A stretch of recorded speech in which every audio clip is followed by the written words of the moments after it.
Endocrinology at Yale University School of Medicine. Subsequent to that, he returned to San Diego to be in a private practice and is now an assistant clinical professor of pediatrics at the UC San Diego School of Medicine. His practice is based out of Rady Children's Hospital.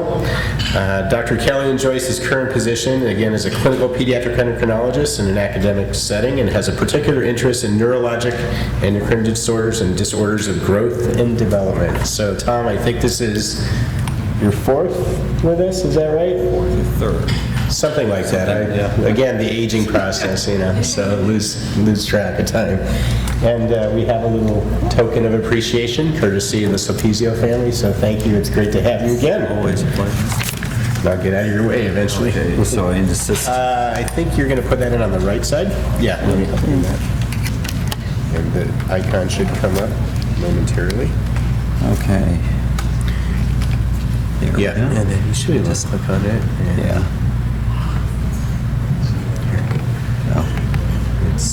And you tell me, where is it? I have such an old Mac. It was the 11Q 2014. Okay. It should come up. That's all right. That's not anything. And Okay, it's, you're good to go. it's No, that's my fine. little Yeah, so you can my advance the little slides. cursor and my Yeah, slide. so you got the pointer there. Perfect. And your slides. Good. All right, so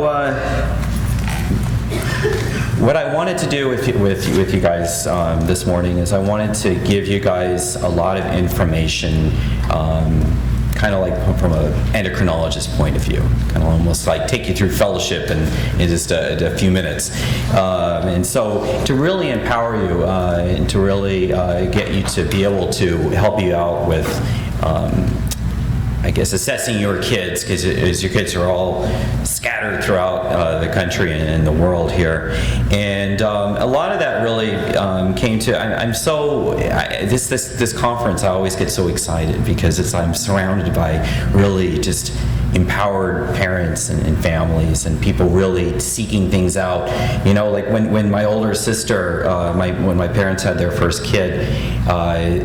There was this little story, it's really pretty much embarrassing to them, but they grew up, and where they met was over in Santa Monica, just a little north of here, but they were living down in San Diego, and they came up to visit some friends, and they were like, oh, you guys should just stay the night, and they're all, well, we can't do that, and they're all, why?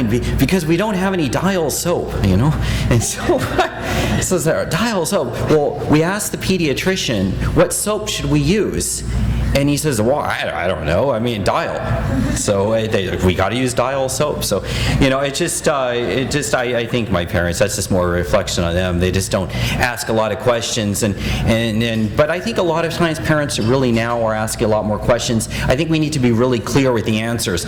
When I had my very first patient in residency, and this is reflective of the talk that we just went through with reflux, it was a patient with reflux. And so I went to the attending, and she said, tell them to add rice cereal. And so I did that. And then when do you come back? Have them come back in a couple weeks. They came back in a couple weeks. And I couldn't write a better little joke than this. They just said, well, you know what? And I said, how's it going? And she said, the mom said, they really doing really well, much better. And I'm like, great. Yeah, they really like the little snap, crackle, and pop. And I'm like, oh my gosh, are we Rice Krispie cereal? Then I had to run back over there and ask my attending, is that dangerous? And why is it improved?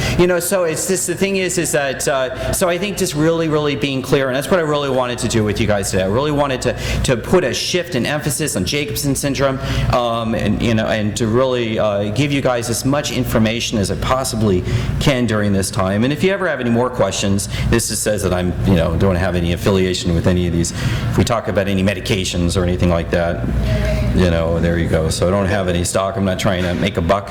Of course, on Dial soap. But so what I wanted to focus a lot on is growth. I wanted to focus on thyroid. I wanted to focus on puberty and determining when or how to treat. So endocrinology we're hormones. We're hormone doctors, and so growing and with thyroid hormone, pubertal timing, and when we're really looking at growth in here, what happened here? One of the first things I really wanted to point out is just, like the growth charts that we use. I wanted to point out some different little features of a growth chart that you probably won't even go over with your pediatrician. And really, it wasn't until I became an endocrinologist that I really started to look at a growth chart a little more carefully and really seeing some of these different little features. So one is many of our children with Jacobsen syndrome are plotting at around the 5th percentile. So when we look at a growth chart, you're going to look at the age in years on the bottom, the height in inches or centimeters off to either side, and these lines here are percentiles. And most of the time a kid will maintain a certain percentile, and you can see here, right where this little yellow box is, it's right around the 5th percentile in here. And so, but is that really the right height for that kid? Is that really the right height for our kid? And so when we assess growth, we want to look at not just where they're plotting, but where have they been, so looking at their growth rate or growth velocity, but then also where should they be, So, and so when we're looking at where they should be, we use something called a mid-parental height calculation.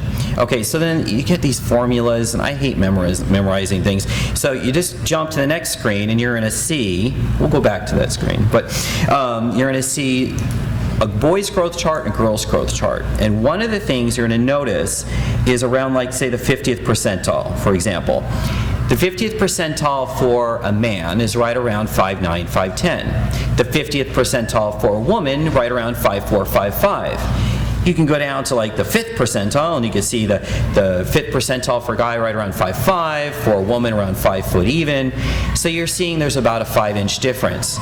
So now when you go back to this mid-parental height calculation, if you're calculating for a boy, what you need to do is we take the average height between mom and dad, but we have to go ahead and put mom on a guy's growth chart. Conversely, if we go ahead and are looking for our daughter, we're going to go ahead and subtract 5 inches from dad's height to place him on a woman's growth chart, So when we're looking at this calculation, then basically boys, you just end up taking mom, adding 5 inches, and then average that with dad, and you divide that, then of course, by taking the average, dividing by 2. And that's going to be plus or minus 2 inches. And so that's going to give you something we call the mid-parental height.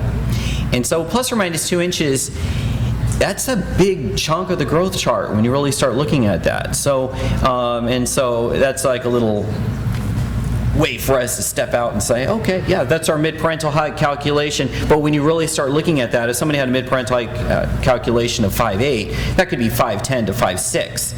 So then you start thinking, okay, well then that's this doctor just trying to get out of really being really clear, and yeah, that's as best as we can do. But there are other ways that we can help predict growth, and one of the things that you're going to see us sometimes request, and actually, how many people have had their children or discussed growth with the pediatrician or any of their doctors? In here, okay. So does a bone age sound familiar to you guys? Okay, X-ray bone age, okay, which is excellent. So I had this one attending that used to call it when I was in fellowship a bonage, just to confuse all of us when we were in training. So did you order bonage? So a bone age, what we're looking at there is we're assessing the growth potential. This is how much time our kid has to grow. As long as the growth plates are open, that kid is growing, okay, or could potentially grow. So when you look more carefully, then you're going to see differences between 8-year-olds and like a 14-year-old on here, looking at these growth plates, whether these growth plates are open or whether they're closed. On an X-ray, it's going to look like open space. If we looked more carefully in a different way, you're going to see that this is cartilage, and it just doesn't show up on an X-ray. These cells make more of themselves, stack up, making that growth plate wider. The growth plate is then bigger, the bone is longer, and that's how we end up growing. And so with these long bones in our body, that's where these growth plates are. We typically just use the left hand, and that's just by convention. When you ask a question to a teacher, and usually it means go look it up, and then come back and tell us the answer, instead of really getting a direct answer from a teacher, or at least that was a lot of training when I was in medical school. So I asked that question, why do we use the left hand? Go look it up. So that had to come back in there, and it was just more by convention. More people tend to be right-handed than left-handed, and it has to do with less other impact or other influences that could be affecting those bones in the hand, and that's typically why we use a left hand. Can you use a right hand? Absolutely. Do we use modified growth plate assessment or modified bone ages? Absolutely. I just did a partial bone age read on somebody that broke his thumb a little while ago, and so all we had was his index finger and his thumb. Okay, yes, it wasn't a complete bone age, but also had a little bit of the wrist too, and we could kind of work with that. It saves on a little bit of radiation, you know, and gives us a little bit of reassurance right there in the clinic.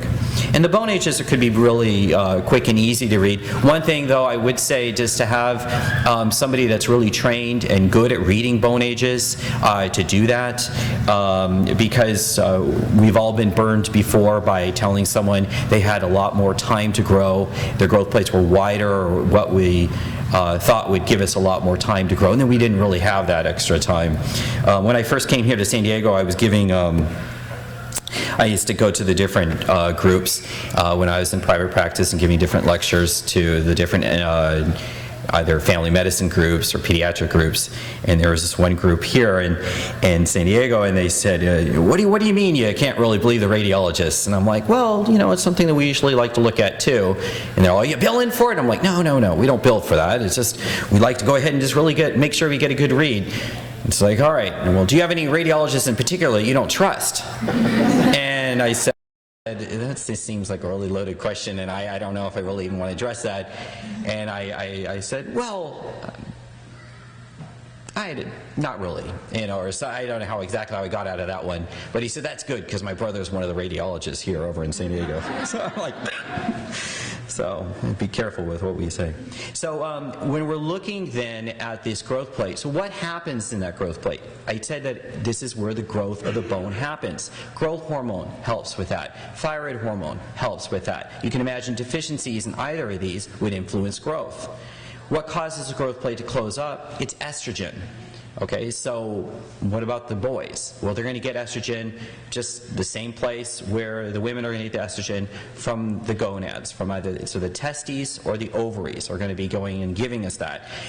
Where do any of us get estrogen is from testosterone.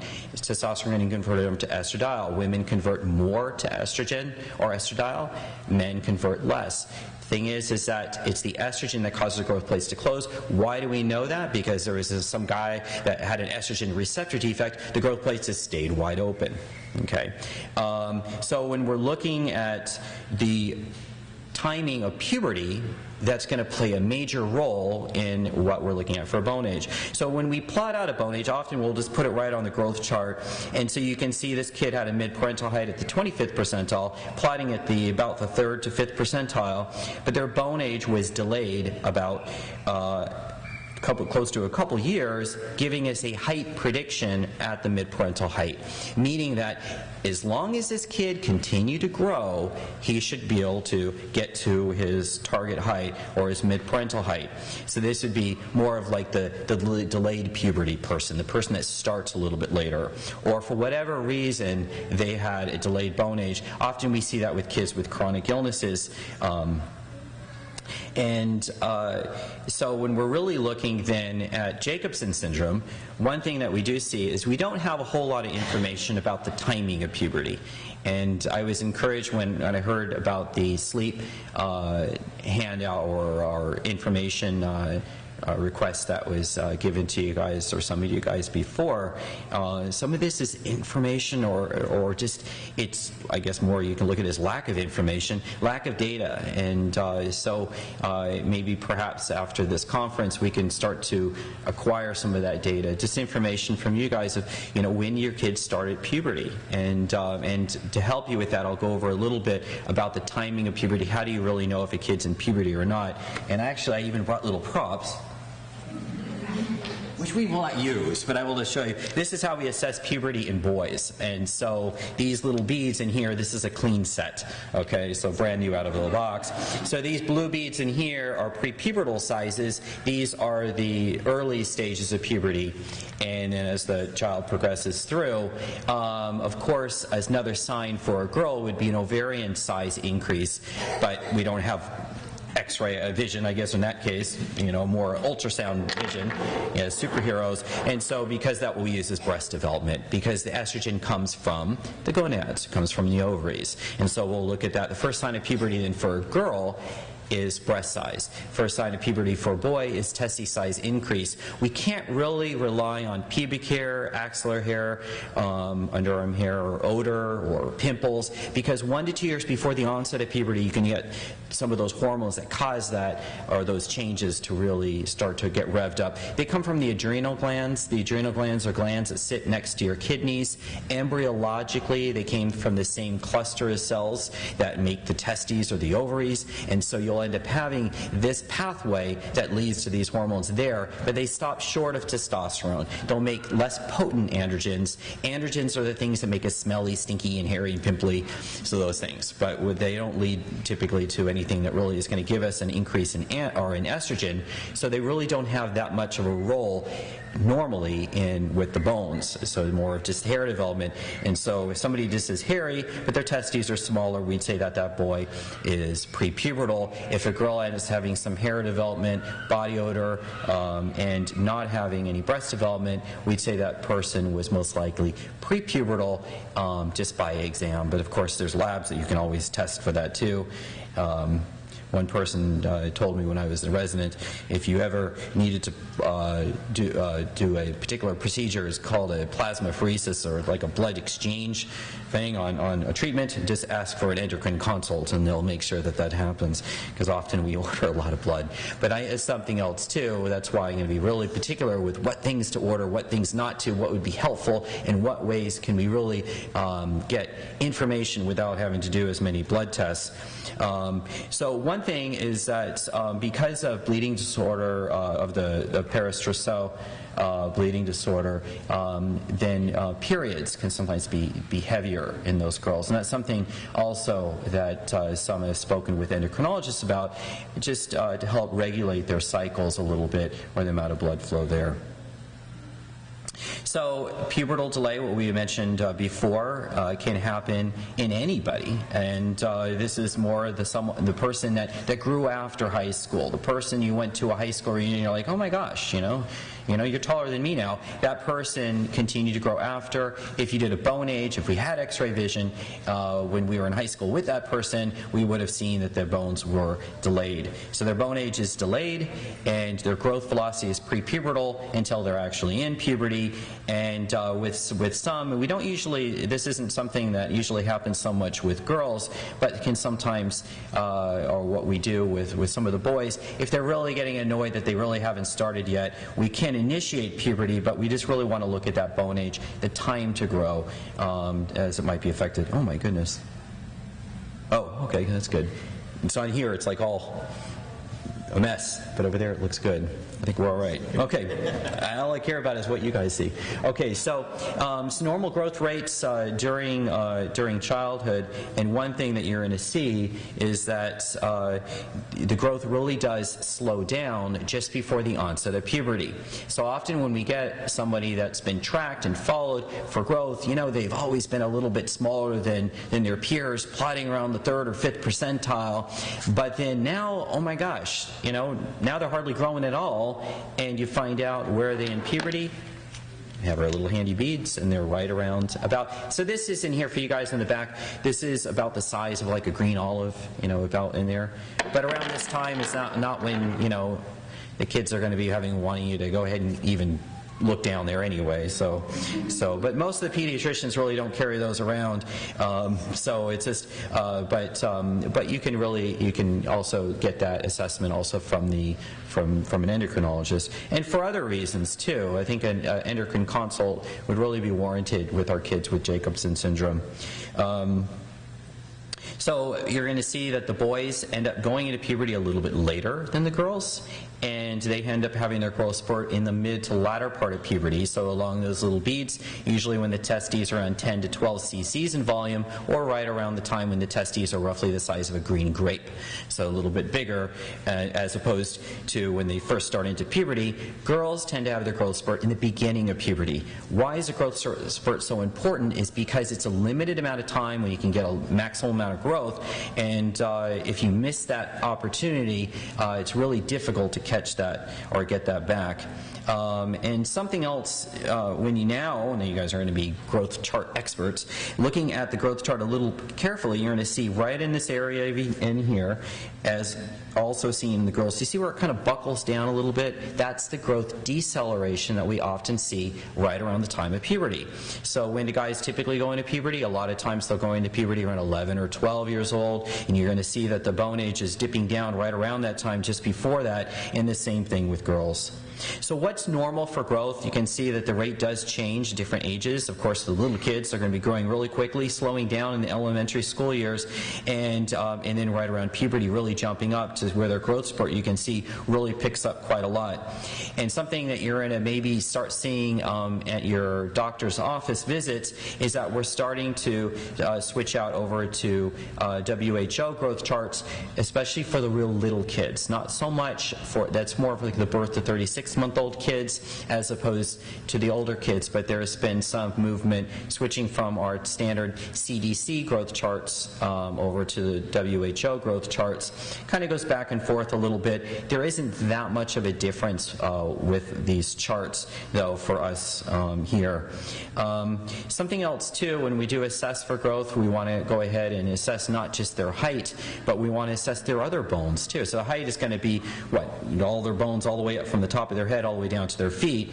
But we also, if we're looking for proportionality, want to go ahead and look at their arms, and the arm span is going to be typically about the same. Their wingspan is going to be about the same as their height, and some, could be a little bit longer arm span we see in boys or African American descent boys, and it does change during the time when they're in puberty. Also, too, is something we look at. We just make sure that the spine is straight. Someone's standing up straight when they're being measured, but also scoliosis, of course, is going to have an impact on their growth. And when we do look at their upper to lower segment, we can look at their bones or their legs compared to their spine, and that gets to be really important, especially when we're assessing those kids for their growth, for their individual bones. And it would be, of course, identified if you had somebody with scoliosis, other than just the regular exam. But we look at the upper segment, lower segment, making sure the measurement is good and making sure they're also plotted at the right area. So we've had some kids, even recently, within the last week this even happened, somebody was referred over who was 13 years old, being assessed for growth. Well, he was going to be 14, I think, next week. So he was like almost 14. But then they had him plotted out at 13, and it just was, so it looked like he was a little bit taller than what he actually was, with it. So we're just really making sure we're careful with that. And then having the kid stand still, shoes on versus shoes off kind of thing. And just, and I can't tell you how many times so I've had the parents say, I had to make sure that they took the shoes off. I had to make sure that the kid was really, it wasn't, or, I saw this one guy, and this is a little embarrassing. Actually, this was an endocrinology clinic, and he had spiky hair, and the MA said, I didn't want to crush his hair. My gosh. I said, well, next time if he doesn't get a haircut, he'll grow a little bit more than on the growth chart. So just really making sure that we really, are measuring or being very careful with this. So what about growth hormone deficiency or stature? We mentioned stature, Jacobsen syndrome. A lot of our kids are on the lower end of the growth curve. Are they deficient in growth hormone? Are they deficient in thyroid hormone? Well, some kids have been reported with this.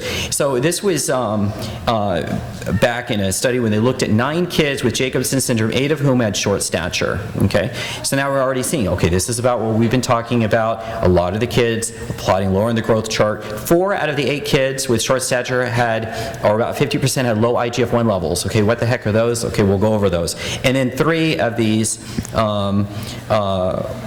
had one with low or growth hormone deficiency, and one was low for stage in their puberty too. So we'll go over that with the timing of puberty, how that affects things. So where is the pituitary gland that releases growth hormone? It's right in the smack in the middle of the brain, and you can see it in this image over here. So when we're assessing somebody for potential growth hormone deficiency, you're going to want to look for midline defects, anything that's going to affect things in the middle. And we do know with a lot of our kids, right, they're having some cardiac issues midline, and so that could perhaps, give us an indication. Some of our kids, we're going to see some upcoming slides, undescended testes. Is that another association with the pituitary? And then any other things that may suggest that we have a delay or deficiency in growth hormone production. So with the cardiac, I mentioned this, and this isn't even, I just wanted to acknowledge it mainly here, and it's clearly not an expert in that area, but this with the cryptorchidism, a potential sign of hypogonadism, 4 out of the 6 males, around 67% of that group. So this is just a little added information from that other study, had cryptorchidism or just undescended testes. Okay, now you can have undescended testes and no problems with hormones, but it really just raises a red flag to say, are there hormone deficiencies? Also, something just to address the cryptorchidism is we really need those testes to come down. The timing of when we place those testes back into the scrotum, if we need to, is a bit debated, but we do see that if the testes do stay up there, it's too warm for them, and they have an increased chance of having a gonadoblastoma, which is a tumor within the testes. Also, for fertility, we want to make sure that the testes are outside from the body, and so just 98.6 is a bit too warm for them. What causes those testes to come down are androgens, testosterone, that will actually, and dihydrotestosterone, more potent form of testosterone, that will actually release and allow the movement of the testes to come down through the inguinal canal and into the scrotum. And with the development of the scrotum, then they're placed within the scrotum. So sometimes we'll have to kind of milk them down a little bit, and sometimes we'll follow along with urology just to see exactly where those testes are. There are ways to test the functionality of the testes, but just recall that we typically have 2, right? So if one is working, the other one isn't, it's really difficult to tell if 2 are working. It's easier to tell if 2 are working, 1 are working, or 0 is working, but not 2 versus 1, because we really won't see that much of a difference in the assessment from our labs. So I pointed out where the pituitary is. So let's go down a little bit I guess, focus or zero in here. So below the pituitary, you can see a lot of the different pathways, which I'll address. But above the pituitary, you see something called the hypothalamus. This is the area of the brain that tells the pituitary to release these hormones. There is a connection there then with the pituitary gland in the brain, and this connection needs to be intact. When we have pituitary glands that are not in the right location, we call those ectopic pituitaries, then often that pathway is disrupted. And this pituitary gland releases, often as they call it, the master gland, or the gland that controls a lot of different hormones in our body. To give you an idea, so we have growth hormone, which we just discussed. So the hypothalamus releases a hormone telling the pituitary gland to release growth hormone, which then goes to the liver, and in the liver makes growth factor IGF-1, which we'll see and we'll discuss. But you also have thyroid stimulating hormone, or TSH, coming from the pituitary gland, going down to the thyroid, making thyroid hormone, which we're also going to see in upcoming slides. And then you also have a hormone that will regulate or stimulate the testes or the ovaries, FSH, LH. These hormones will tell the testes or the ovaries to make either estrogen or testosterone. And then you're also going to have hormones that will help regulate your adrenal glands to produce cortisol, help concentrate your urine. And so there's a lot going on up there. Fortunately, there's a lot of replacement that can happen. So if you're not making a particular hormone, then we can often jump right in there and replace with that. So in my area of neuroendocrinology, one area or group of patients that I do focus on, I'm at Rady Children's, the neuro-oncology endocrinologist, so our cancer survivors, our brain tumor survivors for our kids, and we often need to do a lot of replacement. So I kind of have to basically just clean things up afterwards, after the treatment, radiation, chemotherapy, or surgery, and that's an area that, you know, that we can do a lot of help with these kids, because we can just replace a lot of these hormones. But we need to make sure if they're deficient or not, and looking at this next slide, which is a bit complicated, which I'll simplify right here, is the pituitary gland, again, makes growth hormone coming down to the liver, making IGF-1. 90% of growth is by IGF-1. That stands for insulin-like growth factor 1. So why insulin? Because the structure is very similar to insulin.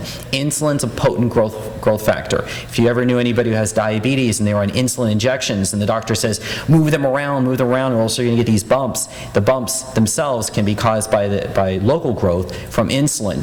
When babies are born to moms that have diabetes, they're often a bit larger, because these babies tend to have higher insulin levels because they've been exposed to perhaps higher glucose or sugar levels. So those babies, and even other babies born to moms that don't have diabetes, really rely on insulin for growth, and we don't really rely on growth hormones so much until maybe 3 or 4 years of age.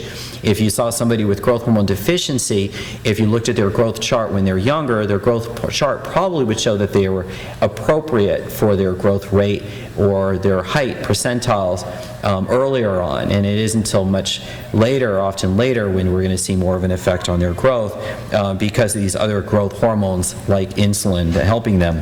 But IGF-1 responsible for roughly around 90% of growth released from the liver, and that's found in a steady state. And why this is really important is because growth hormone is not found in a steady state. Growth hormone is released in pulses, and you never know if you're going to catch it at a high or low. If you sent me in to get blood tests done right now, who knows what it would be, my growth hormone level. And actually for even teenagers going through growth spurts, normal range in a lab is 0 to 14. So you can imagine if I saw somebody that was in their growth spurt or not growing well, but they were a teenage year, and we did a growth hormone level, random level, and the level came back as 0, then I would tell the family, well, we're okay. It's in the range of normal, okay? They think I was an idiot.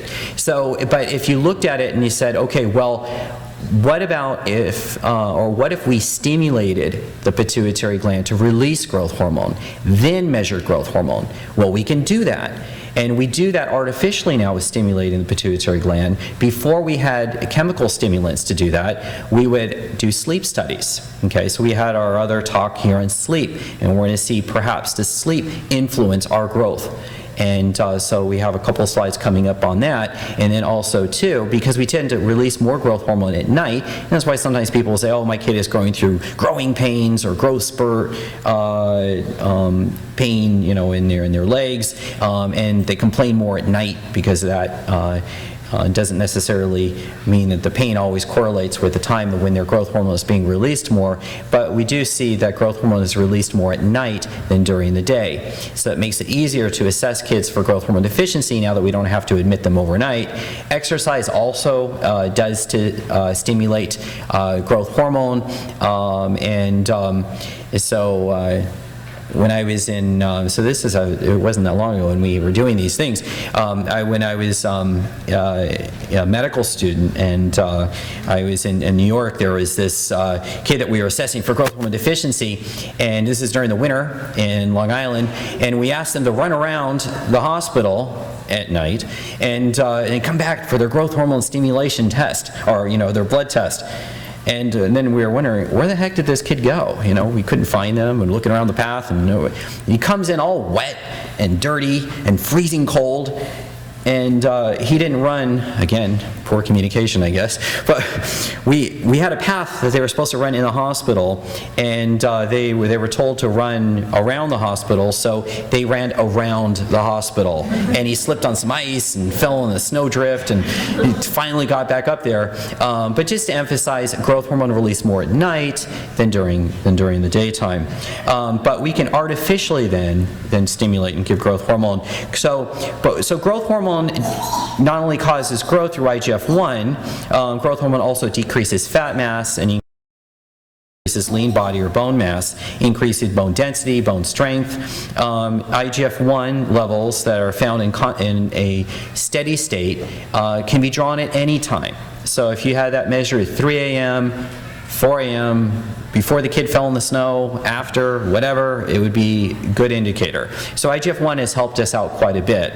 One little caveat with IGF-1, though, is it tends to be decreased if there's a kid that's calorically deprived. Okay, so if the kid's not getting all the calories in, so when we're talking about with reflux, and you'll see that also in some upcoming slides, if our kids are not getting all the calories they need, we might see an artificially low IGF-1. It may also decrease the growth hormone level, but it does seem to affect it directly right to the liver, and that can affect our growth.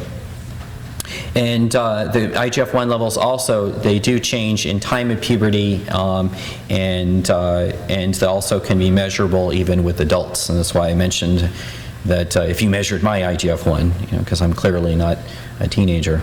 So if we went through the different stages of puberty, you can also see that the IGF-1 level does correlate with growth hormone levels, and along with this, with the caloric assessment. So if we're having feeding difficulty, if there is an issue with that, then you really want to get that assessed and correlate that with growth. One thing that's a little bit of a help also that we use is when we're assessing IGF-1 levels, we also measure the binding protein that carries around IGF-1. So most hormones are not just freely floating around in the body, they're carried around with a binding protein. The binding protein for IGF-1 is IGF-BP3. Okay, so BP stands for binding protein. So why is it not IGF-BP1? I don't know. But it's IGF-BP3 connected with IGF-1. What often is ordered incorrectly is IGF-BP1, which has to do with insulin levels, and it has nothing to do with, it's more of an assessment we use for hypoglycemia. But with IGF-1 and IGF-BP3, IGF-1 tends to be more affected by nutrition or calories, weight, failure to thrive situations. IGF-BP3, less so. And so if you had someone with a normal IGF-BP3, low IGF-1, then you're really going to be wanting to focus on their calories, their nutrition, as opposed to really thinking or being suspicious that they have growth hormone deficiency. Because that growth hormone stimulation testing that we do is in the infusion center, typically in most hospitals, and that usually entails about anywhere from like 7 to 9 blood draws, and they place an IV to draw from that, and so that's usually about a 6-hour trip to the hospital. And so this is more information just so with severe reflux that cannot be managed, just really looking at whether or not they're getting all the calories in, and for that, and I don't really need to get into this because we already had that talk. So growth hormone and sleep, and this is wonderful that we had that other talk in here. So this is just some information with the kids with Jacobsen syndrome that we do see that. Now something else also too, that with sleep, one of the questions that I had that I wanted to ask that other presenter, that doctor, was about the timing of growth hormone, which is usually in stage 3 or 4 non-REM sleep or delta sleep. That's usually when growth hormone is released more, and I wasn't sure with those patients with Jacobsen syndrome if they had any problems with those times or stages with their sleep, perhaps giving us more of a reason to suspect that they might not be making as much growth hormone, and perhaps may also then be having lower IGF-1 levels. But I think this is an area that most likely needs to be investigated further. So this is again another one of those areas that we could work together to really get more information, more data out there to help other families. And along with the the sleep with that. Even like with some of the times the families that will say, oh, okay, well, is there anything that we can do to help out potentiate sleep? And we usually say a healthy, well-rounded diet, so you can already see that. Exercise, and also getting enough sleep. So we have seen, and there's several different studies that have looked at growth hormone, IGF-1 levels, stature with inappropriate sleep. I wanted to see if there was anything specifically with Jacobsen syndrome. I didn't see that, but I did see in areas like other sleep disorders, along with poor growth, that we do see that. Now, something else that we do see with if our kids are having a difficult time with focusing. So if the school is saying things like, well, and maybe, we got to really start looking at ADD medication or ways to focus with school. The thing is that we have seen that with a lot of these medications, it's a stimulant, so they have a decrease in appetite. So if there's any problems or areas with calories getting in, then that could be something that we do see can influence growth. And so it's very well documented in the literature, poor growth associated with those that are on those types of medications that do correlate with weight. There was one study that I helped out with, and this was out in 2002, and really haven't had much information since this time, but what we were looking at is or are these medications affecting growth independently of diet or caloric intake? And that was a study that I had done with Scott Rifkes out of Yale, and what we were looking at specifically were the weights and calories and height or growth pattern in school-aged kids in the state of Connecticut. And what we did see is that it did seem that there was some kids that did not grow very well that were not nutritionally or calorically deprived. But it wasn't statistically significant, but it did come very close. And so it does raise the suspicion that there might be some other influencer factors with that. And so that would be something, to really look at or consider. And also, too, we do see whenever somebody is being assessed for their ability to focus is really looking at thyroid.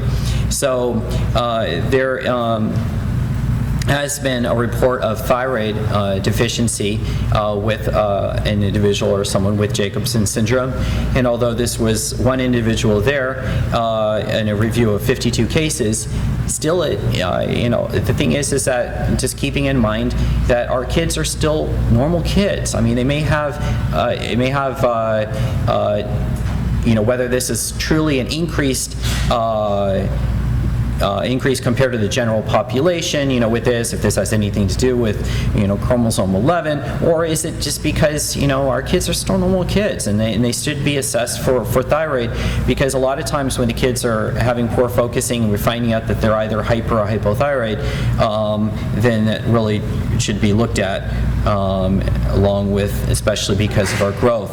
So also, moreover, constipation is often a presenting complaint of hypothyroidism, and a lot of the kids that have Jacobsen syndrome, some of the families have concerned of complaints with constipation, and can be found in other chromosomal abnormalities too. And so whenever we're finding constipation and poor growth, as endocrinologists, that we start leaning or looking more toward hypothyroidism. Hypothyroidism may result in the most severe growth failure. Basically, that is plateau on the growth chart. And the child can get chubby, but doesn't really get overweight so much or obese. It's just that they end up continuing to gain weight, usually at their same percentile, you can see in the bottom, but their height really slows down. So disproportionately, they're gaining a lot more weight than they're gaining in height, placing them, of course, at greater risk of things like diabetes, cardiovascular disease. I just came back late last night from our annual Endoctrine and International conference for endocrinologists worldwide, which was in Chicago. So I just got back about midnight last night. But, and still, I mean, it just, I can't even tell you with our kids of what we're looking at or what we will be looking at with metabolic disease and metabolic syndrome, with diabetes, obesity, and others, cardiovascular concerns. They were talking about, there were several conferences just on triglycerides, treating lipids in kids, even under 8 years of age, and needing to do that because of potential cardiovascular and health problems down the line. So, now we'll go back to hypothyroidism. So could it happen or be associated with goiter? That's an enlargement of the thyroid gland? Not necessarily. Sometimes dry skin, not necessarily. Dry scalp, dry hair, coarse hair, constipation, cold intolerance, feeling cold, and other people feel regular temperature. So these are all areas that we, or symptoms or signs that we look for, and that it raises some concern for hypothyroidism. And bone age is often delayed, much more delayed than those with constitutional delay. But we need to also be aware of central hypothyroidism. And what that is, when we say central, meaning from the brain. And so this child that we had with Jacobsen syndrome that we reported had central hypothyroidism. That means the TSH that comes down to the thyroid was low. So the thyroid gland was fine. It just wasn't being told to work. Okay, so you can imagine if we told our kid never to go clean their room, okay, then it's probably not going to happen. So if the TSH is not increased, then if you're just screening only for TSH increases, then you're going to miss that with this kid. And so looking at T4 as well as TSH. So what is T4? That's the thyroid hormone. The 4 stands for the number of iodines that we have connected to that thyroid hormone backbone. Treatment with thyroid hormone replacement results in marked catch-up growth, also often weight loss. They sometimes don't reach their full genetic potential. Sometimes they can't. It really depends on the timing of when that starts. And so the labs that we often will look at with growth, so it brings us to our labs, is we often look for IGF-1, IGF-BP3 levels for the growth factors. Random growth hormone is not really useful. TSH and free T4. Free is the unbound portion. The labs are getting better with that. Looking at the chemistry, looking at creatinine as a function or assessment of renal function, kidney function, looking at the liver function, because that's where IGF-1 is made, non-specific markers of inflammation, and then also that's a SED rate with also looking at a CBC often that can be helpful. We often see poor growth with celiac disease and inflammatory bowel condition that can result in poor nutrition, poor caloric intake, and anemia is often one of the presenting laboratory findings that we do see with that. And karyotype with the girls, because we often will have missed some of the more subtle features if somebody really hasn't been truly identified yet with any type of chromosomal abnormality. So growth velocity correlates with good health, and abnormal growth merits good evaluation, and really just looking at the timing of puberty, assessing that puberty, assessing their growth potential along with that puberty, the bone age, really looking at how well that kid is growing and where should they be in terms of the midparental height, and really looking at any laboratory imaging studies to help complement what we have, and just really being an advocate for our kids, and timing really is so important with that. So with that, I'll pause and answer any questions if you guys have it now.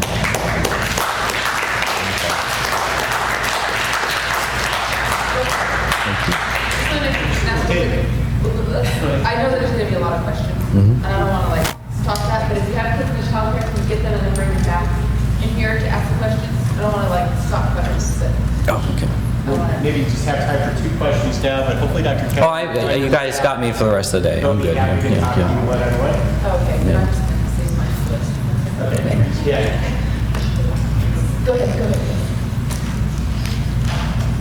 My daughter's 9.5. We had IGF. We've had it drawn a couple times, and she's always been normal. I was wondering how often should you have it checked? Is it something that will vary as they grow? Is it something that needs to periodically be checked, or? Okay, so typically if you have growth hormone deficiency, unless there was something else that happened injury to the brain or something that caused the growth hormone deficiency to develop, then that initial IGF-1 should be okay as long as the nutrition didn't change, as long as it was a good test at that point. But what we do see is that some kids will make a sufficient amount when they're prepubertal, but they don't bump that up when they should be making more growth hormone in their growth spurt time period. So there's been some reports of like the pubertal delay kids, the constitutional delay is another name for that, the constitutional delay of growth in adolescence. In some studies, as many as 50% of kids did not reach their target or final height. Why? Because some kids lost the delay that they had in their bones before, or they end up not having a growth spurt. And so if the growth velocity is not looking right, we do often double check to see what that level is again. There's no routine or set standard time of like every 6 months or every 2 years. It's more of an assessment, individual assessment per each kid.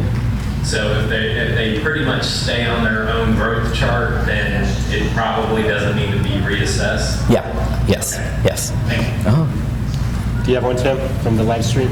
Yeah, we have one question via live stream. My daughter is 2 years old and her growth has consistently fallen at her percentile since birth. Does this suggest that her growth hormone levels are fine, or could a growth issue still occur? Okay, so when somebody's maintaining their growth velocity, their growth rate, then, in other words, like, say, paralleling along that growth curve, usually that means their growth hormone's sufficient. But that doesn't necessarily mean that they would not benefit from growth hormone. An example of this is kids that are born small for gestational age. About 80% of those kids catch up within the first 2 years of age, and so this is why I was also bringing this up with this kid here as 2 years of age, that if they haven't caught up by that time, we have seen that those kids often do benefit from growth hormone. This was actually an FDA-approved indication for use of growth hormone outside of growth hormone deficiency back in 2002. And so for several years now we've been using that. But you need to make sure that whether or not that child met the criteria for small for gestational age. And if they hadn't, the thing is also too is that although they're paralleling along that growth curve, to really look at that a little bit more carefully, is this the height curve that they should be at? Or should they be a little bit higher? Or are they really predicting that they would not catch up?